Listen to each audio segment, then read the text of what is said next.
Before any god carved in marble, before any altar bathed in gold, even before the first word of a sacred scripture, there was a temple. The only temple that every human being in every era has possessed, a temple of flesh and bone, the human body. It has its own rituals, the ceaseless drum of the heart marking the rhythm of life, a metronome that accompanies us from birth to death, the tide of the breath, an ebb and flow that connects us to the ocean of air that surrounds us, the electric current that dances between our neurons, carrying thoughts, memories, dreams. Consciousness inhabits this inner space, a living, pulsating, resonant sanctuary. For millennia, humanity has waged a silent search. From the painted caves of Lascaux to the neuroscience labs of today, the question echoes: how can we map this inner world? How to build a bridge between the microcosm of the self and the macrocosm of the universe? And what if the answer to this quest, the key to the great mystery, was not hidden in an ancient text or a complex mathematical formula, but in an architectural blueprint? What if our ancestors not only knew this, but had mastered the art of building that bridge with stone, sound, and light? Imagine stepping into a space where the very air feels dense, alive, vibrating with an unseen energy.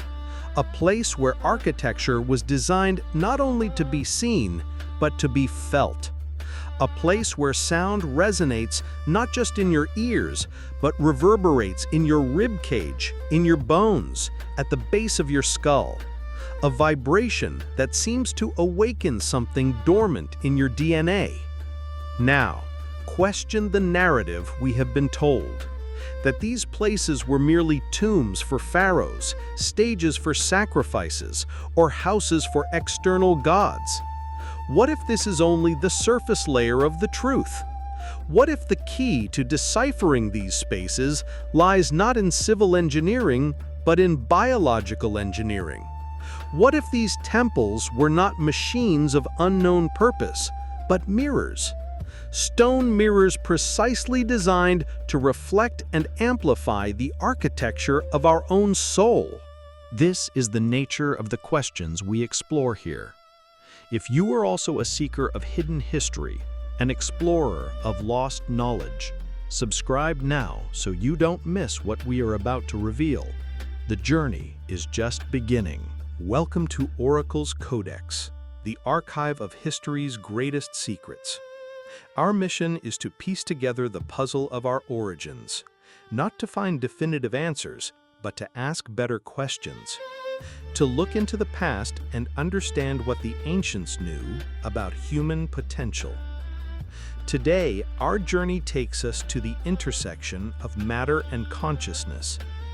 We embark on a sonic investigation to explore a fascinating and, to some, controversial theory that the great civilizations of the past, from the valleys of the Nile and the Indus to the jungles of Mesoamerica and the hills of prehistoric Europe, did not just build temples, they tuned them. As if they were giant musical instruments, they created an architecture of the soul, designed for a very specific purpose: to open portals within the human mind. The break in the traditional narrative occurs when we stop looking at these buildings as inert structures and start seeing them as dynamic, living systems. With this new gaze, the patterns become evident. The anatomy of stone begins to mirror the anatomy of the body. Observe the long, narrow corridors that lead to the heart of so many sacred sites.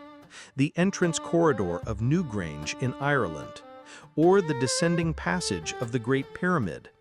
They are not just passages for people. They are like the ear canal or the veins and arteries of the body. They are ducts designed to focus, direct, and amplify a vital energy, sound. They prepare the sound, the air, and the light, guiding the initiate in a transition from the outer world to the inner sanctuary. The central chambers, the final destination of these passages. They are often circular with domes or vaulted ceilings. The Pantheon in Rome, the Gothic cathedrals, the King's Chamber in the heart of the Great Pyramid. They are not just meeting rooms. They are the pulsating heart or the resonant skull of the temple. They are spaces designed to contain, reflect, and concentrate sonic energy at a focal point, often directly above or upon the spot where the ritual participant would be. The entire structure begins to seem less like a building and more like the anatomy of a living, breathing being. The break in the narrative is this. What if the primary function of these spaces was not to contain people, but to simulate the conditions of the inner universe? What if they were designed to recreate in the outer world the very architecture of consciousness itself? The void. Today, when we visit these places as tourists, it's what we feel most, a heavy silence, the silence of absence. But perhaps we are asking the wrong question. Perhaps the question is not, what happened here, but rather, what sound once filled this space? Modern science, through quantum physics, teaches us that everything in the universe is in a state of vibration, from distant galaxies to the smallest subatomic particles. And that includes us. Our bones possess a natural resonant frequency. Our organs, the water in our cells, the electromagnetic field of our heart, everything vibrates. We are, in essence, walking symphonies. This is the principle of sympathetic resonance. When an object vibrating at a certain frequency comes near another object with the same natural frequency, the second object begins to vibrate spontaneously without being touched. It is a transfer of energy without physical contact. Now, apply this principle. The void we feel in these temples today may have been, in antiquity, filled with an intentional song, a mantra, the sound of a crystal bowl or a shamanic drum, a key frequency carefully researched and tested. The goal was not just to make the stone walls vibrate. It was to make the vibration of the walls and the vibration of the human body enter into perfect synchrony. The temple and the initiate would become a single gigantic instrument, tuned to the same note, and that note was the key that unlocked the doors of perception. The official history tells us of rituals, prayers, chants. But perhaps we are only looking at the mask, at the performance, while the true technology remains hidden in plain sight. What if the proof of this sonic technology was etched into the very decoration of the temples? Meet Cymatics, the science that makes sound visible. The term was coined by Swiss physician Hans Jenny, but the principle is ancient. Cymatics shows us that sound, as it vibrates through matter, be it sand, water, or another substance, creates forms. And not just any forms, perfect geometric forms. Each frequency has its own visual signature, its own mandala. In the words of John Stuart Reid, one of our time's leading cymatics researchers, sound is a creative force. It doesn't just travel through space, it generates form in space. Now look again at the patterns that adorn sacred spaces around the world. What if they were not merely decorative? What if the rose window of a cathedral was not just a pretty window, but a diagram of the sound frequency that should be sung to activate the resonance of that nave?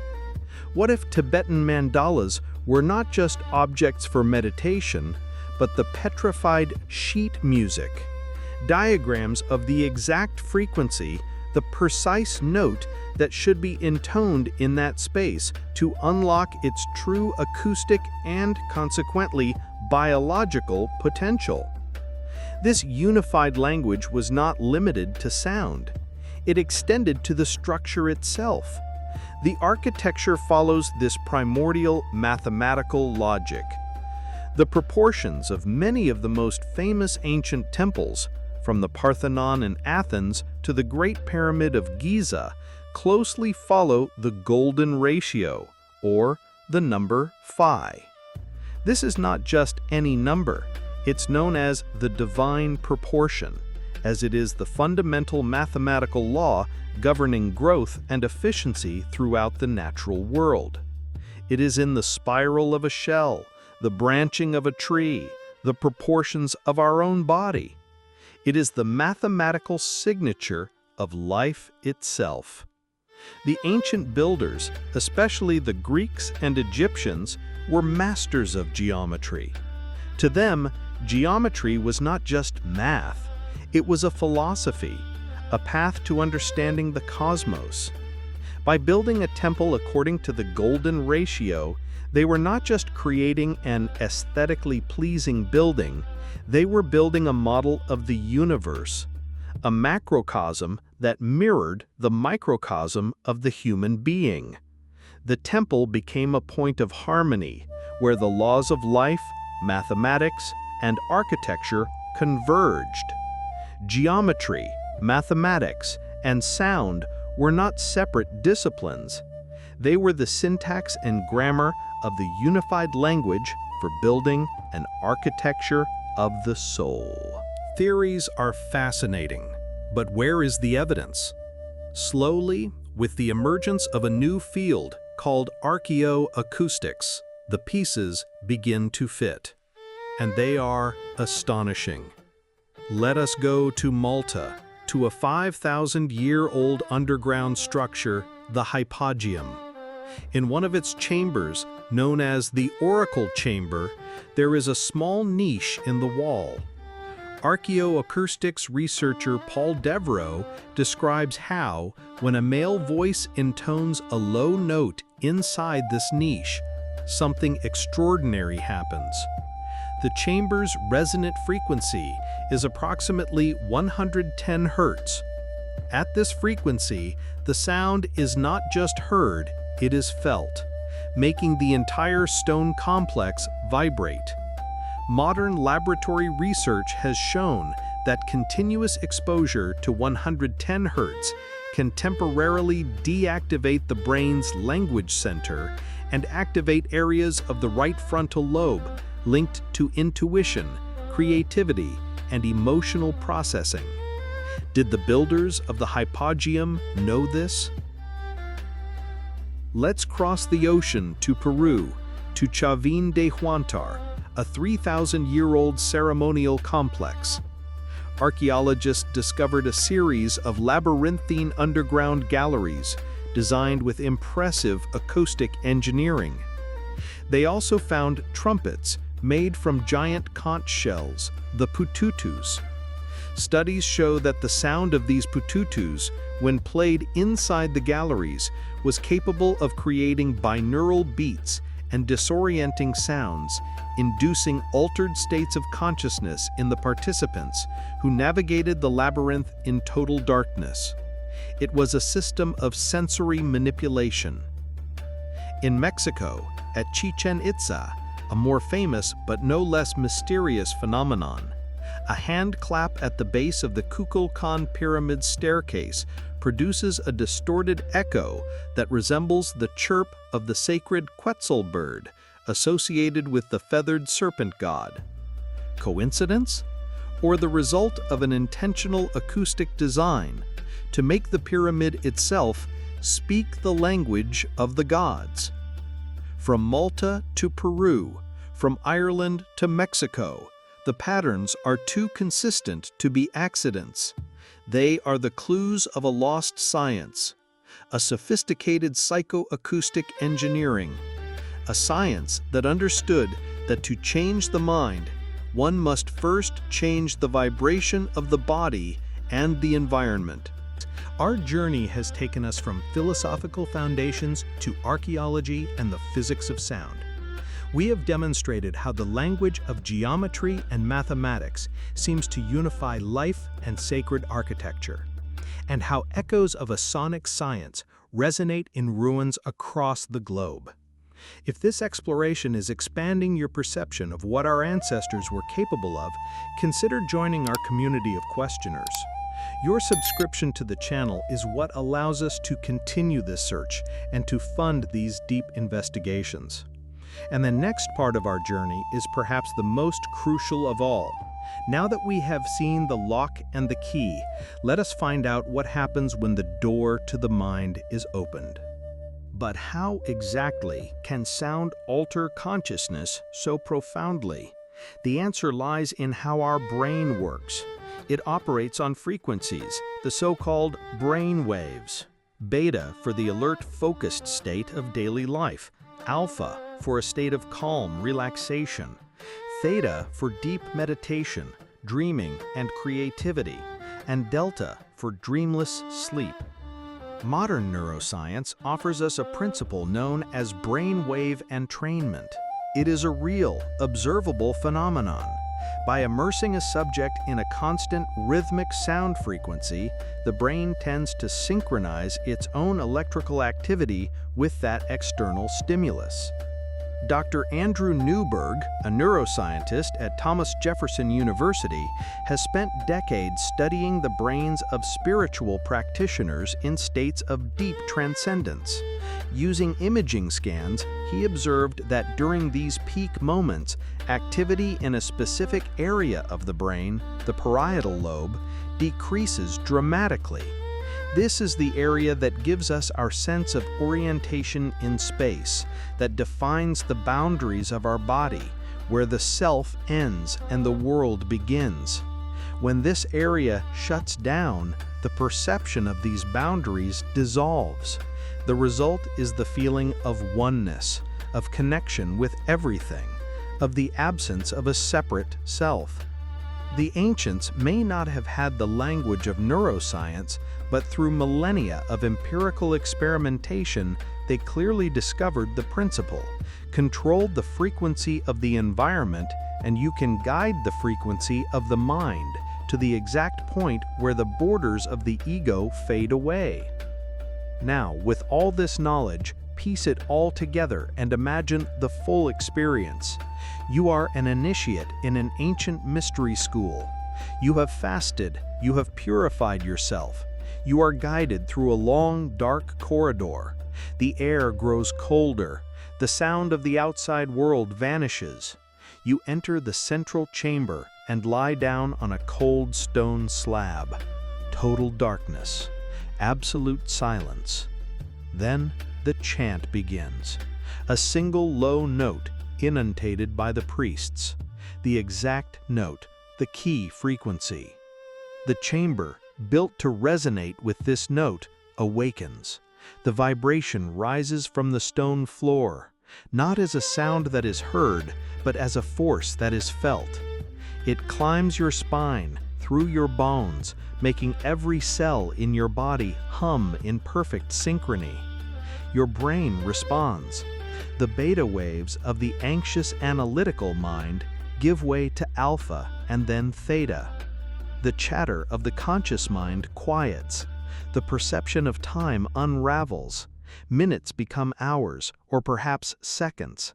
The boundary between your skin and the stone, between your breath and the air of the chamber, between your being and space, begins to dissolve. This was the ultimate goal. Not just to relax, heal, or have visions.